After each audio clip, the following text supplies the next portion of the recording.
I guarantee that you can change your life in the next 6 months if you just follow these 5 steps.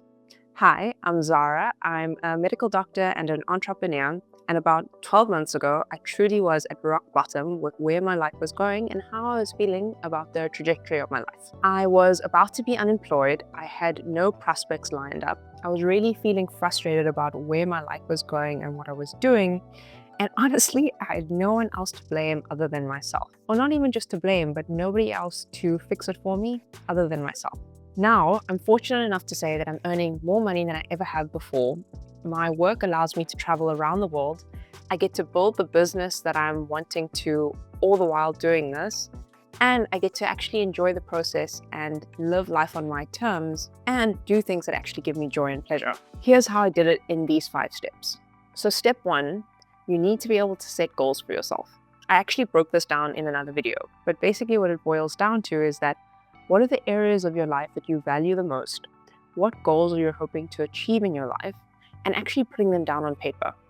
It's a fairly uncomfortable process, and I'll say that having gone through it myself. Really digging deep into what it is you're wanting for your life, what you would like your life to look like, and being fairly bold about going after it. There's something deeply uncomfortable about actually sitting with that. But if you know what you would like your life to look like in, let's say, 15 or 20 years' time, and you can actually put that down for yourself, it means it gives you a goal to achieve and a roadmap to follow. Now, the reality is that everybody has goals, everybody has dreams and desires, but it's more about the execution. And that's what I want to talk to you about. If you want to actually see how to build goals for your life, you can check out my other video and that'll break it down for you. And I actually go through how I went through this process on my own and how it's gotten to be where I am now. And hopefully that vision will come to fruition in the next 5 or 10 years. So step 2, you need to work within the realm of your possibilities. So it's really important to know that what your situation is and what somebody else's situation is might look completely different, and your time constraints and their time constraints might be completely different. For example, if you are someone who's married, you've got children or dependents, you've got a very time-consuming job, it means that you have limited time in your day. Compare that to someone who is single, has no dependents, is living a more nomadic lifestyle. They have significantly more time or maybe more flexibility in their day to adapt it to what they need it to be. And that's fine. Everybody has a different style. Everybody's life looks a little bit different. It should always be what is going to be best suited for you. I can give you my own example. And about 12 months ago, when I knew I was having to make these transitions, I decided that, okay, moving into an apartment is probably not going to be the best solution. I knew that I needed to bring my financial burden to an all-time low. It meant living at home with my family. And all of those things made it my unfair advantage. I had to lean into my strengths and what I had access to, but that looks different for everybody. So I would argue, find what works for you. And the realm of possibility just means that, hey, my situation isn't somebody else's situation, so I know that if this is what I have to work with, great, let me focus on that and let me focus on how to optimize it. Step 3, build out a timetable for yourself. Now, I'll go back to say everybody can have a dream and everybody can have a goal, and it's great, and you absolutely should. But one of the most important things is the execution. How do you actually get to that goal? I knew I struggled with this for a very long time. So I was really good at putting the goals together. I got really comfortable with that. And about every 6 months, I go back and check to see, am I on track? And it's very rewarding to see that I actually am. And it will be very rewarding to you as well to see that you actually are on track. But I needed to figure out where my hours were going in the day so that I knew that I was putting time and attention into what I was actually wanting to achieve. So I'm going to pull up my timetable from about 8 to 12 months ago, and I'm going to show it to you. And I'm going to show you a timetable that I've rebuilt, which is now a little bit more packed. But it basically was forcing me to say, hey, this is what you're wanting to achieve. That means that every day, your daily habits should reflect what you're wanting to achieve. And like I said, I probably didn't understand that for the first time until about 12 months ago. But I wanted to share with you what I've done and what it actually looks like. Every morning between 6 and 6:30, I wanted to do meditation and intention setting, and I wanted to listen to podcasts. Every evening was between 9:30 and 10:30, I would read and unwind.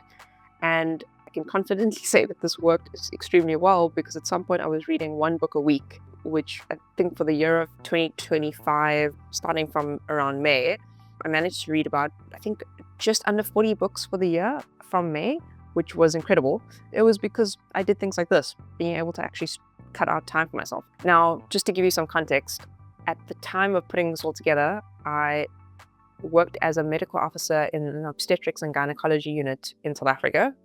And so I had a full-time job. I was working, sort of my day started at 7:30 in the morning, and somewhere between 3:30 and 4 my day would be done. And that was just a normal working day. I also did about 1 to 2 calls a week, and that fell sometimes in the week and sometimes it fell on the weekend. And that was a 24-hour call, sometimes 24, 26-hour calls. So I had to really get creative about what my week looked like, being able to factor all of that in. So on Monday afternoons after work between 4:30 and 6, I wanted to understand and learn more about world and South African current affairs. Tuesdays was side hustle planning. I, like I said, had never built a business before in my life, but had very few skills around business. So I really had to go and understand what building a business actually looked like. What does marketing look like? What is a value proposition? How to build an offer? All of those things were completely foreign concepts to me. So I really needed to understand that. So when I say side hustle planning, it wasn't just about making money. It was actually about learning the skills to be able to help me build something. And I'm very much still on that journey. It's been a wonderful experience. At some point, I did a video on how to actually build a side hustle, and it's everything I've learned up until now, from a complete rookie, not having known anything, to where I am now. From my point of view, I have successfully launched a business, which is testing a market, which is an extremely scary but very humbling and very rewarding experience. Wednesdays was a relaxing art practice. So I came across this video, and I think it was both on Ali Abdaal's channel on YouTube as well as one of Jay Shetty's podcast episodes. And they talk about consuming versus creating. And one of the things that we've moved into during this time period in our lives is that we tend to consume more content than what we create. And creativity does not have to be social media or YouTube videos, for example, but creativity can be journaling. It can be doing art. It can be writing. It can be literature. It can be gardening. It's anything where you are using your capacity to create, to build, to do something where you are putting a piece of art or something out there into the world. And it's really important for your mental health. It's really important for emotional regulation. So some degree of a relaxing art practice, whatever that might be for you. Some people might want to build something. Also, great Lego, amazing. Really important to build that into your week. It gives you some downtime. It gives you some time to just be in your own space, reflect, a bit of a digital detox. All works in your favor. Thursday was economics and wealth building content. A lot of these were new concepts for me that I had to understand from the beginning. I knew that I wanted to get there. I knew that a very big goal was being able to have financial freedom and stability and building wealth. But I needed to understand what those concepts actually meant. And so I dedicated time in my week to learn about them. That was reading books, through YouTube channels, through podcasts. So it was about finding the times in the day to actually do it. But again, I want to be clear and say it wasn't just for the sake of doing it. It was because it genuinely gave me a lot of joy to listen to these podcasts, to watch these videos. I felt so enriched when I got to do it. And when I get to pick up books around entrepreneurship and wealth building, it might be boring to some people, and that's fine. But if it is energizing and fun for you, it makes it so much easier to do. I read this line, I can't remember which book it was in, but it basically said, do whatever feels like play to you might seem like work to others. I love that concept because you have more energy to do the things that you love, that you're good at, that you enjoy. Fridays, it was winding down, making time for friends, doing dinners, things like that. Saturday, again, in the mornings was side hustle focus, whatever that meant for that week, wherever I was feeling the gap was. Sundays, again, it was around learning, history, economics, again, building a side hustle. And then I had to make a little extra note for myself because exercise, extremely important. I wanted to be able to maintain my exercise and health and fitness. So 3 to 4 evenings a week, I would exercise. I would block out time between 6 and 7. And if I wasn't exercising, I would either catch up on whatever I needed to, I would rest, or I would make the time for creative space. And then between 7 and 9, I would have dinner and just unwind. And obviously between 9:30 and 10:30, I would be reading. And I made a little disclaimer for myself, and this is specifically directed to doctors. But when you are post-call, and if you're a doctor and you know this and you've been post-call, you completely understand this. And I will link another video that talks about what the lack of sleep does to you. But when you're post-call, you really don't have capacity for much else. And so Post-call days were dedicated to light exercise, passive learning, meditation, and art. And it was great. It really helped me to just find the energy again, because honestly, when you've been working a 24 to 26-hour call and it's been busy, you don't really have energy for much else the next day. And the day after you are post-call, you have to go back to work. So it was about finding the balance between just feeling like a human being again, but also being able to build out a day or a week that was helping me get towards the life that I was wanting to live. And again, to this day, that's exactly what I'm doing. It was the same sort of plan, but now I was more detailed about the type of goals that I was wanting to achieve, because ultimately it starts from somewhere. And so now I have things like meditation is super important every morning, movement, walking my dog, reading every night, making time for family and friends, and getting consistent sleep.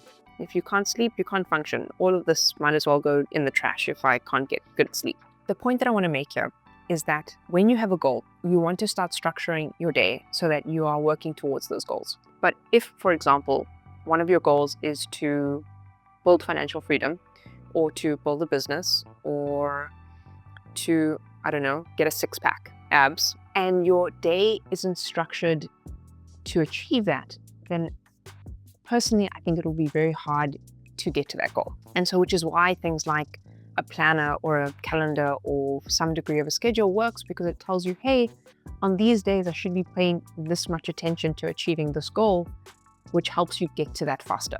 So things that I've had to include over and above what I already had, and it being a bit more dedicated, was that I wanted to make time to do these videos, for example. But to give you an idea, doing a YouTube video isn't just sitting down and talking, although sometimes it does feel that way. But it was about making sure I had a really nice setting. It was about being able to actually script the video so I know what I want to talk about. Hopefully it is useful to you. It was about making time to think about a title for the video, a thumbnail for the video, about sending the video off to my editor so that it can actually look somewhat decent and palatable to watch. It was about making the time to actually upload the video to YouTube and that it can be viewed and seen by people.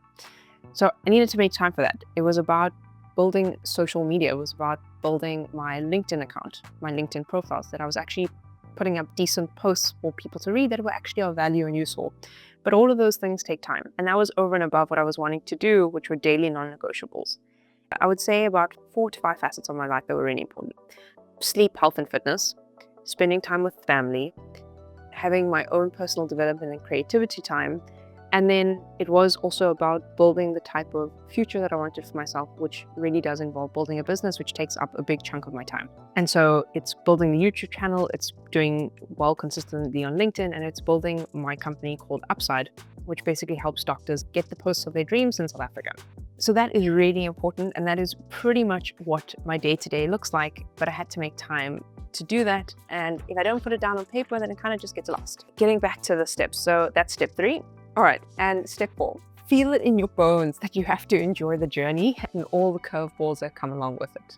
So I can't stress this point enough. You can have the best laid plans in the world, and you can plan it down to a T, and you can have the most amazing goals and the most amazing plan, and just everything is perfect, and you've scheduled everything down to a T.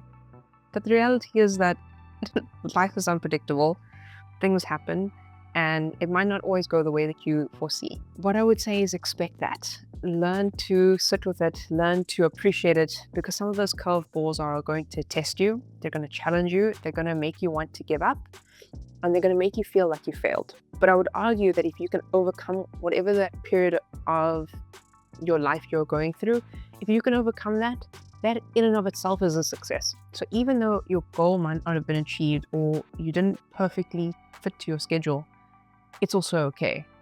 Life happens, life unfolds. As I'm filming this video, I have taken a break from my cruise ship job to come home because I have a very sick parent in hospital, and he has been in hospital for the last 3 months in ICU. And it's been a very trying time for me and for my family. During that time, we've all had to make some adaptations to our life. I've had to make some adaptations to how I do this, how I keep building my business, but that has changed the roadmap a little bit. And you know what I can say is that I'm so grateful that I get to be here for my family. And it's because I've set my life up in a particular way that I do get to take a break and just be here. And that hopefully I can find the time to still be able to find creative spaces to script and record videos like these. The reality is that life will keep happening. Please learn to enjoy the journey. Enjoy it, sit with it, cry about the lows, and celebrate the highs, because you will have them. If you are going to be courageous enough to go after what you want, that is the reality of what you will face, and that's fine. I'm here with you, and I'm so eager to hear what you're wanting to build for yourself. Comment down below, email me, reach out. I have multiple platforms that you can contact me on, but I want to know. I want to know where you're at and what you're wanting to achieve in your life, and maybe what curveballs have been thrown your way and how you've managed to overcome them. Because there is something very powerful about the type of person and the character who can do that. So well done, and I salute you. Enjoy the journey. And some days it's hard. Some days I want to just throw my hands up and say this is complete crap and I don't feel like enjoying the journey and being all happy-go-lucky about it. And then there are some days that I genuinely feel like, wow, what an amazing thing to actually have overcome that, and I feel like I'm stronger for it. That's also an amazing feeling to have. And the last step is step 5. Hold yourself accountable. It's all good and well to have these amazing goals and to build out the perfect planner, but how does it help if you don't actually hold yourself accountable to what you're wanting to achieve? The way that I do this for myself is that every 6 months, I sit down with the goals that I put out for myself and I see whether I'm achieving it. And every week I sit down with myself and say, hey, how much of what was on my schedule or on my calendar did I actually manage to do? I don't beat myself up if I haven't done it. I don't guilt myself or criticize myself for not doing it. I just find, well, where did I lose time in the week, and what was more important for me for that week? And does it still align with the goals that I'm wanting to achieve, or the type of person that I'm wanting to become, or the type of person that I am? And if it does, then excellent. I gave time to the right thing for that week. And if I feel, ooh, okay, maybe I shouldn't actually given so much time to this one particular aspect, then recalibrate and say, well, this week will be different. I'll be a lot more diligent about making more time for reading, or making more time for creative space, or making more time for exercise. Whatever it might be for you that is important. I would argue that holding yourself accountable is the full circle loop that you want to do, because it really then tells you for yourself, 1, you can do it. 2, you're proving over and over again that, hey, I am sticking to my word, and that ultimately you will be happier for it. So really important to just know what that looks like for you. If you are feeling unhappy with where your life is going at the moment, or it feels a little bit stagnant, you know what, it's actually okay. We're allowed to have stumbling blocks in our life. It's part of growth, it's part of learning. Or I would caution you from making it your narrative, because that's not necessarily who you want to become or who you are. You have so much potential to achieve so much more in your life, and I guarantee if you put your day and your mind to it, you can definitely achieve anything you want to. And I say this because I've met so many people over the years who only spoke about what they didn't have or where they were lacking in life, but they made no effort to change it. And at some point, I was probably guilty of this too. And I wish I knew back then how to get out of the spunk. I truly hope this video gets you closer to the life you're happier living, or a life that gives you pleasure. Drop a comment below on what that actually looks like, what you were able to achieve, or how I could even help. I'd love to hear from you, and if you'd like this video and you'd like to see more, my latest video is up here and you can always subscribe to my channel. I'll see you in the next video.